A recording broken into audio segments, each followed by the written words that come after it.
Hi, this is Rick Adams from practicalcsm.com, and today's podcast is the second in a two-part interview with Mike Hurd, an independent innovation consultant, on the topic of innovation is the way out of the crisis. Because this is part two, if you have not already heard part one, I strongly recommend going to practicalcsm.com/podcasts and finding part one and listening to that first. Because in part one, Mike defines the term innovation and explains how innovation creates change and makes real-world differences. He explains how innovation is essential for helping companies to adapt to new or changing situations, and explains the relationship between innovation and agility. In part two, which is the part you are listening to right now, Mike talks about how to plan for, implement, and maximize innovative thinking within your own business. I hope you enjoy part two of this fascinating conversation. Fascinating. So agility, but aside from that, or perhaps including, the questions of, well, how do we improve innovation? How do we improve our agility in order to improve innovation? And you mentioned some things, and I would quite like to explore, for example, what you mentioned about getting employees involved, because I think that sometimes we might be guilty of thinking that innovation comes from the innovators in the innovation department, right? What practical steps can businesses of all kinds take to increase their ability to innovate? And what advice would you give the leaders of a business as to perhaps their starting point when they're thinking about how to increase their innovation in their company? Well, I think one thing that doesn't work, that I've seen not work in many places, is where people think, let's just have a suggestion box. Okay. That's clearly the way to innovate. Right. Company. And I think what you need to be able to do is to create either internal or external influences, and that get people to talk about it. One of the things that I found very powerful, and I was fortunate to be able to do within an innovation center environment, was to bring larger companies in and then present a number of companies who are making innovations within their own markets or within their own business. Say, how could this apply to you? How could you make this work? Within the current market and the current environment, people are using really sort of cutting edge technology within phones, within maps, within software, apps, within using their tablets and that type of thing. And so actually most employers have a very skilled employee base using technology, which is probably more advanced than what they're using within the business. And so that what you have to look at is to say, actually, how can we use what people now find commonplace and then apply that within the business environment that we have. And where things can often go wrong is where people try to force innovation onto people. So I think, artificial intelligence is one of those examples that, no one really understands what it means. There's always that great engineering phrase, which is to say, as soon as you write artificial intelligence, it's no longer artificial intelligence, it's just engineering, because you've solved the problem on that side. So, a good example is where people bring in chatbots, for example, that type of thing. And chatbot technology can be extraordinarily powerful, or can just be a real pain. And often it's a pain when when companies try to use it to make people think that they're talking to someone or interacting with a customer service person, whereas in fact it's an automated bot which is sitting behind it. So rather than do that, how do you actually use that technology to enhance the customer experience rather than frustrate them? How do you use it to be able to gain more information, or to be able to use it internally within the organization to say, how do we get the data flow going through our organization more efficiently, and how to make that work for us? Because if we can work for us internally, we can then have a better understanding of how to apply it externally. And again, within that situation is people often tend to think, how do I automate the process exactly as I have it now, but make it automated? as opposed to rethinking the whole thing, saying, okay, if I'm re-engineering the process, what is it I really want to get out of it? Because sometimes people say, okay, we want to be faster, quicker, smaller, lighter, whatever it is. But if you make something faster, when actually what people want is they want it with greater clarity, then you're not meeting the need. So it's understanding what affects the customer or the user in a positive way, and then directing the innovation towards that, as opposed to innovating for innovation's sake. I think it's not always easy to maintain an open mind. I mean, we all like to think we're open-minded. We all like to think that we think outside the box. But in fact, what's easiest is to be closed-minded, frankly, and to think the same thoughts that we've always thought, and to follow the tracks we've always followed. But perhaps, one way to jilt ourselves off that track is by exposing ourselves to something that is not the same, that is a different environment. So for your example, I think is very powerful, which is where you got small businesses thinking in the way that small businesses think, and you bring in somebody from a big business and say, well, we don't do it like that at all. We do it like this, right? And that's that jolting effect of looking at the world through a different set of lenses that I think could be really powerful. Yes, and I think what a lot of companies do is they sort of think, well, what we need to do is try to recreate that startup culture within my larger business. So I'll have a separate unit over here, and we'll put allow people to take their ideas forward and move it forward in that sense. And the key thing within that, which I think a lot of people don't do in trying to create that internal. Is that the room they fill with bean bags and yes, wowsy modern art. But often what you're really looking to do is to take away the corporate measures of innovation, which you can't necessarily meet, and can cut off new ideas at their source in a way. I think this is important. Yeah. So tell me a little bit more about that. Yeah, I think that is an important point. Well, so if you work in a sort of a large business which has a certain requirement for return on capital invested, right?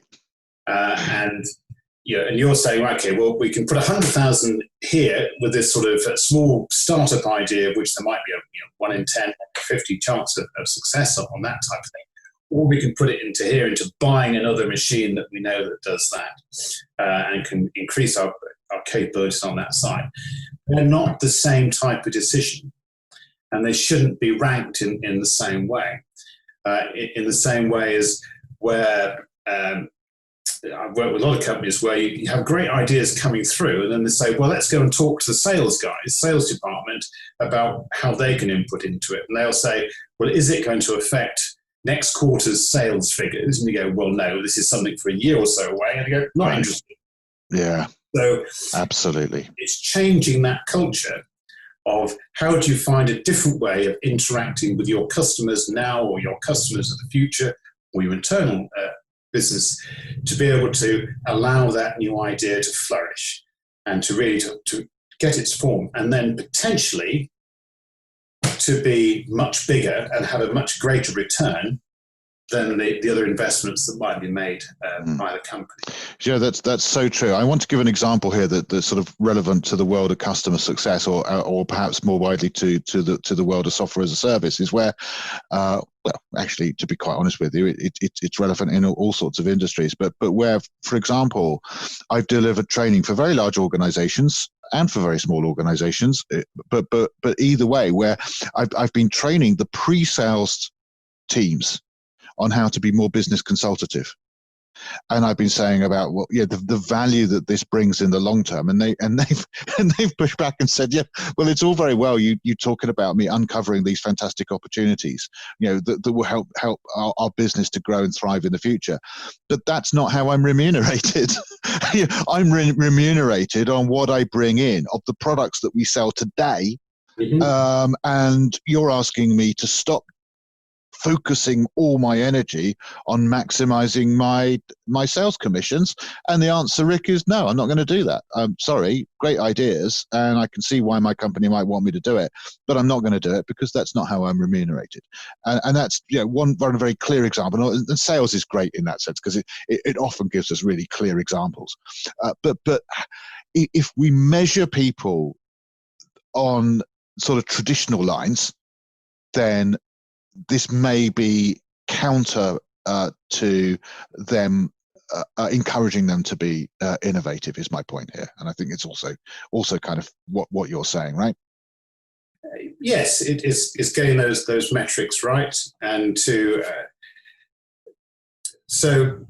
you can see all sorts of examples. University is a great example in terms of research commercialization, where government says, right, we'll give funding on the basis of, how can we measure it? How many patents have you filed? Okay. Every university is filing hundreds of patents, which they'll do nothing with, and a complete waste of money. But it becomes a league table. And then it was, patents. Well, let's try spin-outs. And so all that changes as well. So you can create a false culture. Right. Where the target is numbers of patents. Yeah. You select the wrong metric for it on that slide. Right. And if the metric within a business is next month's sales figures, then you're sort of playing against those early innovations, which might take a while to reach their maximum potential. And it's something that I often tell businesses that are sort of looking at how they increase the value of their business going forward, is in some cases is to be able to show the potential of their idea rather than the execution of their idea. So if you've got a business which is starting with a new product and working well in the UK or in Europe or that type of thing, and you could say it's got enormous potential in South America. So if you go and try and set up the business and do it in South America, you're bringing in a huge amount of risk, as opposed to being able to show why it's got that potential and being able to quantify that potential, or maybe setting up one office in Brazil or Chile or whatever it might be to show that the customer demand is there, but not having to actually go and do it throughout the business. So that in so many businesses, and again, I remember working with a large bank who were very frustrated by they had a suggestion box and were very disappointed with it. And you sort of said to them, well, do you employ people because they're innovative? They go, oh my God, no. What we're about is delivery and efficiency and doing things with great accuracy. And you said, well, why are you then relying on those people to come up with the new ideas? Surely what you are is a brilliant delivery organization that if we put new ideas in that we can show the potential of, you can then put them through your delivery process and create great funds out of it. So whether it's a small company looking to increase its value to external acquirers, or it's how to see the value of a new idea within an existing business, you don't necessarily want the startup people to rely on them to deliver all the value. Does that make sense? Oh, of course it does. No, most definitely. Okay, so I am a very keen advocate of understanding a business from the perspective of what I describe. The model I use for understanding a business is business capabilities. And what I mean by this is that effectively you can think of a business as being a big collection of capabilities, or if you like, abilities to perform tasks. So at the high level, we can categorize them into functional areas. So sales related capabilities such as order taking. Order taking is a capability. It goes inside the sales function. And manufacturing related capabilities like quality control. So quality control, it's a capability of the manufacturing function, and so on and so forth. And at the granular level, when we're looking at the individual capabilities rather than the general function, for any given capability, we can divide it into three basic parts or components: people, process, and tools. The people that perform the task, the process they follow to get the task done, and the tools that they use when they're following that process. So as I see it, if you use this model, it sort of makes things very, and of course, the point of modeling reality is because reality is really complex. And a model is simple. And this one, couldn't be more simple. You've really simplified a business into just these three things: people, process, and tools.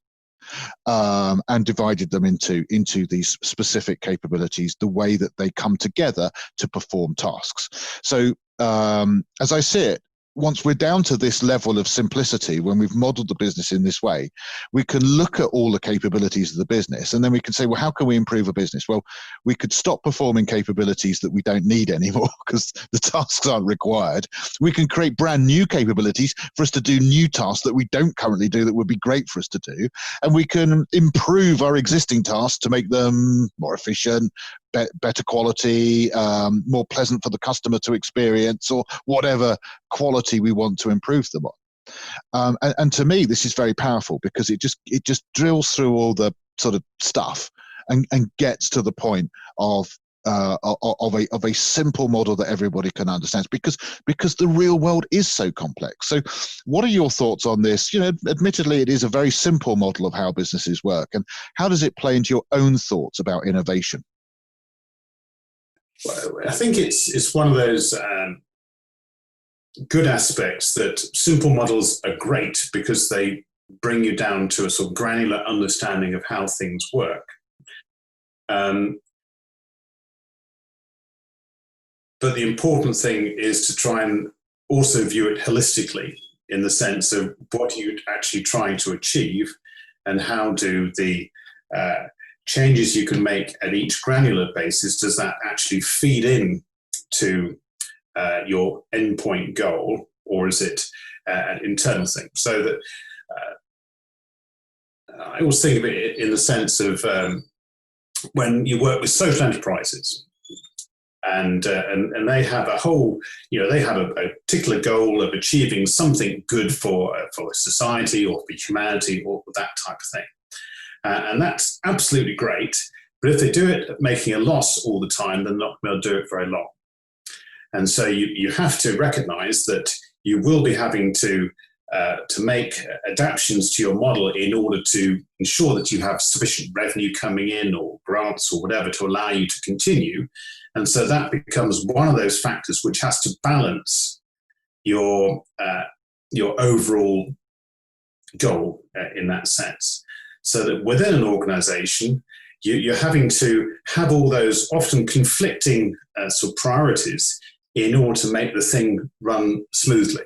Because in fact, your endpoint goal is whatever you set that in terms of customer success, or your own revenue, or your own profits, or whatever. But to do that, some people will be working against their own best interests. If, for example, those interests are, I don't want to have to work very hard, or I don't want to be able to talk to those people, the customers that are making a complaint. I don't want to talk to them, but actually it's important you talk to them in creating that a system that works in the right way so it fulfills the ultimate goal. So often it's looking at the whole system to say, actually, how can I balance the various ways of improving that? And if I bring in a new innovation into one aspect of it, how does it affect the whole system rather than how does it affect that one element of the system in the process of making that work? And again, how do you do that in an agile way? Because, as you say, people don't necessarily like that change, especially as they may not be the real beneficiary of the change. They may actually change something which actually benefits somebody else. So it's trying to understand that whole process. And I think that's where having an involvement of the staff is key, because they can see why it's being done and what the overall benefits to the company are. And secondly, that what you have is almost like I don't know if you remember the sort of phrase from Japanese manufacturing, it's Kaizen. That being continuous improvement, and rather than just doing the big changes, looking at how you can make small incremental changes as you go along, and how everybody within the team can actually input into those changes and be part of that sort of agility and innovation going forward. And I think if you create that environment and that responsiveness, then it's much easier to bring those new innovations in and for people to accept them and to then continue to contribute to make them better. And actually, it's a point that's worth sort of bearing out is that in fact that there's the innovation that makes the headlines is the massive step change type innovation that is very visible, but actually there's much more incremental small, slightly improved innovation going on in reality. There's much more of that than there is of the massive step change innovation, but by nature of the fact that it's easier to make a small improvement than to do something completely different all the time. Yeah, and there's something I was thinking about with the coronavirus and change that on that side. But something you don't really think about is that the supermarkets did something like a 10 or 100-fold increase in the amount of deliveries that they did. And people say, oh, great, we just do more deliveries. Well, actually, the whole system to work in that way, so many things have to change. So how does the HR department suddenly recruit a whole load of extra people to do that when they can't interview them in the way that they used to interview them? How do you actually get a system whereby there are more people having to create and sort of service the orders, but without increasing the risk of cross-contamination? Right. Where do all the customized refrigerated vans suddenly come from? Absolutely, and people don't sort of think about the whole process, and that's again where Tesco's or Sainsbury's or Ocado, whoever it is, their focus is on literally delivery, product delivery in that sense, and that's where their skills are, and the logistics of making that happen. And there will have been hundreds and hundreds of different small innovations that have been undertaken to be able to make that work. The same with so many of the restaurants and cafes and that sort of thing becoming takeaways or doing things through Deliveroo or people like that. Now, suddenly, the big innovation is to say, well, Deliveroo was the big innovation. Well, it wasn't. Again, it was back to mobile phones and payment systems. But one of the big innovations that comes from that is actually doing delivery of restaurant meals from a restaurant is a real pain in the butt. Why do we have separate kitchens which just cook for the delivery market? And that's become the big thing now, that quite often when you're getting the sort of food delivered, it's not coming from the restaurants, it's coming from tailor-made sort of bespoke kitchens, which are then efficient in that way. But there's a whole change that came in to be able to do that. So it's that flow of innovation and how the people within it can make improvements and can contribute to it. Okay, so I think that's fascinating, and I think that what you're discussing there is it's not just the innovation; it's the change that innovation brings that also needs to be managed. So you've got to think about overcoming resistance. You've got to think about embedding. You've got to think about how you make it stick. You've got to think about how you make it work, as you say, in the light of the whole system, not just in the light of perhaps the specific capability, in my terminology, that you are that you are attempting to improve in some shape or form, right? That's right, and that's where sometimes creating a different environment to allow that innovation to grow can be important, because you're taking away some of the issues that the larger company have in terms of, you're not dealing necessarily with legacy systems. You're not dealing with your incumbent big customer base that might not want that change straight away, but also you've still got to pay your staff, pay the shareholders, all those other things. And so you create a safe environment to be able to be risky, if that makes sense. That you want to give people the opportunity to take those risks and to try out new ideas, and whether that's exploring new markets or whether it's doing things. I think it totally makes sense, Mike, because I think again it comes back to this sort of culture thing where like you were giving us the example of the bank, and I was sort of saying before that about how I think that like the salesperson who was remunerated to do X, and if he started doing Y, then actually that would reduce that person's ability to earn an income, and hardly likely to do it, however much they might be delivered training on doing it, if that's the case. And similarly with the bank, if the member of staff is effectively measured on reducing risk, for example, are they going to naturally take risks? It's going to be hard to do that. So I think that change, as we've both said it, change can be uncomfortable and difficult to deal with. People are resistant to it. There is resistance to innovation for all sorts of reasons, and I think that you do need to sort of it's got to, innovation itself might not come from management, but I think you'd agree with me that the culture of innovation starts with management. Would that be fair to say? Oh, absolutely, because management is as conservative as the rest of the organisation. Well, and they set the theme of culture, don't they? They set how the culture is. If they behave in a certain way, and if their expectations are known to be a certain type of expectation, then everyone else is going to align to it, right? Well, that's right. And I think it's the and obviously they're looking to create stability. They're looking to create sort of controlled and managed growth on that side. Which has led to a lot of the larger companies setting up their own innovation centres or accelerators and that. But then often the danger with that is the fact they think, oh, right, I've done that, tick in the box, my shareholders will be happy or the board's happy, I've set up an innovation centre. And then they treat it as a completely separate activity which has nothing to do with the core business. And unless you're using it to be able to pilot new ideas and gain feedback from innovation on that side, it's not really feeding into the corporate strategy. Yeah, and you lose all that immediacy and juiciness of all the sort of tacit knowledge of everybody else.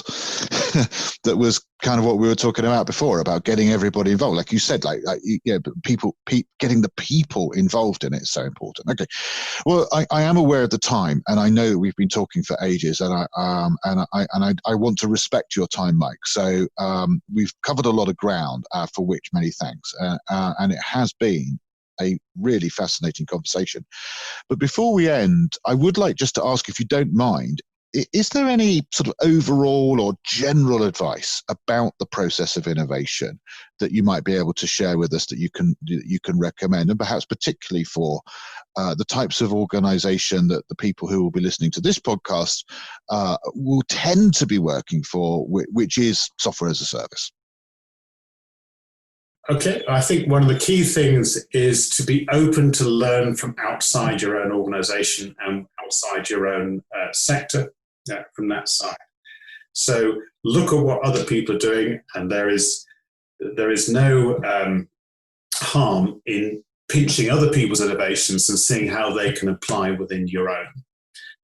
The second thing, I think, as we've already talked about, is trying to involve people in a managed way, whether it's within your own team or whether it's sort of working with your customers in a particular way. And it's be able to have that conversation, which is actually to listen to your customers and talk to them about your product as opposed to selling to them, which is quite difficult for some people on that side. And thirdly, to be able to pilot and test quickly, as we talked about in terms of that agility, and finding ways of being able to expose a small number of customers or users in an organization to say, does this work? Is this making an improvement in what we do? And recognizing that in some cases, you're going to be challenging your customers or your users to think differently and to push them along, and how you incentivize them to do that. So it's looking at it in terms of bringing ideas from outside, creating a sort of agile platform which can sort of get that feedback and work with people, understanding the metrics from both your customers and users' point of view, as well as your internal measures of success. Right. Mike, thank you very much indeed for coming onto the podcast show to share your knowledge and experience over what I know has been many years of working with literally hundreds of innovators. I've really enjoyed our conversation and I've learned a lot. Mike, once again, thank you for taking the time to talk to me today. My pleasure, Rick. And before you go, for perhaps there are people listening who would quite like to engage with you because, of course, you are now offering your services as a consultant in business growth and business innovation. So what's the best way for people to get hold of you if they do want to talk to you about your consultancy services? Probably the best way to find me is through LinkedIn. That's got a good sort of summary of the type of work that I do and the type of people I've worked with. And I'm easy to find on that. So you can email me directly on mike@herd, herd.uk.net, or directly message me through LinkedIn. Cool. And your LinkedIn profile is linkedin.com/in/mike-herd, as in a herd of cows, /consultant. Yeah, not herd immunity. We don't talk about that. Okay. Thank you very much indeed, Mike. And just to remind everybody else that I've been talking to Mike Herd. Mike is a business consultant focusing on growth through innovation. And we've been talking about how innovation is the way out of the crisis. If you have enjoyed this podcast, please remember to share it with your friends and colleagues. And also please do check back at practicalcsm.com regularly for more free customer success related podcast videos and articles. And finally, if you've not already done so, please go to our website at practicalcsm.com and sign up for our free monthly newsletter. My name is Rick Adams from practicalcsm.com, and I just want to say thank you very much for listening to this podcast, and I look forward to talking to you again in future episodes.